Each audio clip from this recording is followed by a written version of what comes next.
How you doing, folks? This is Attitude2, OutstandingPoker.com. This is now going to be part 3 of my micro stakes series on Party Poker at 10 cent, 25 cent, no limit hold'em. So if you haven't watched the first two series in the series, I'd suggest you watch those first, just so you start getting a little bit of a read on my opponents, and when I start to explain why I'm making certain moves which are very opponent dependent, you can sort of have a feel for how the session had been going up until that point. So if you recall, I think on the bottom right here, I had just gotten it in with top pair and open end straight draw against a flush draw with long tongue, and I managed to hit. So, or I guess hold. It was pretty much a coin flip. He had two overcards and a flush draw against my top pair, open and straight draw, but managed to hit there. So, and this is like the nitty guy that we've been talking about in the first two videos of the series. So, anyway, I'm going to jump right in here. First hand, bottom left here. I raised up King Queen suited here in a small blind open to me. And I've mentioned it many times before, but you can oftentimes get away with opening almost any two cards against a lot of opponents in a small blind, especially at micro stakes where you'll find that guys are just playing their cards and they're not really aware that you're opening up like more than 50% of hands. So against a guy like Clerk 101 here, who we see from his stats, he's 17-10, so he's playing very nitty, very tight, over 110 hands.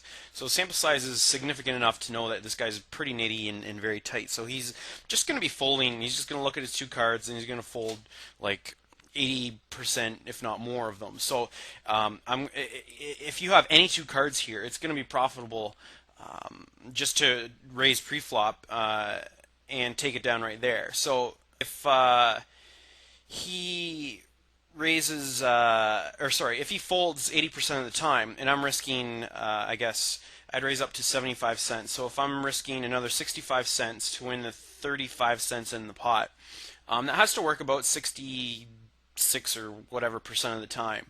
And it definitely will, because he's not calling 33% of the time or more, right? He's folding close. We'll assume he's folding around 80% of the time, so it's going to be immediately profitable there to raise any two. But and it's compounded the fact by that you can hit hands post flop too and continue to get more value there. So he had. I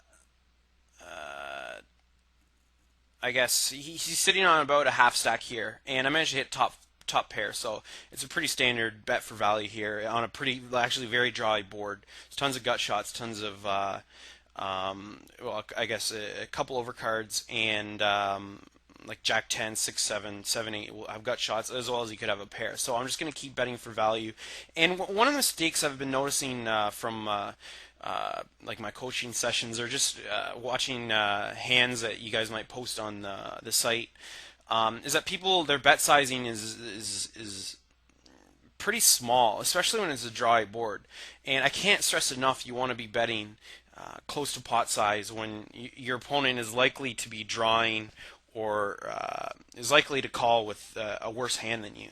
Like, I mean, given that there's so many draws here, like King Jack, Jack 10, 6, 7, 7, 8, all are gut shots or open end straight draws, as well as like any type of, like you could have like 9, 10, 9, 8, or any worse queen, like Queen Jack, Queen 10. At the same time, let's also think about what he could have given his stats pre-flop. Is he going to have a hand like 6, 7? This type of guy, probably not. Could he have a hand like Jack 10? Yeah, I think so. Could he have a hand like Queen Jack? Yeah, definitely is in his range. He could also have a hand like maybe Ace 9.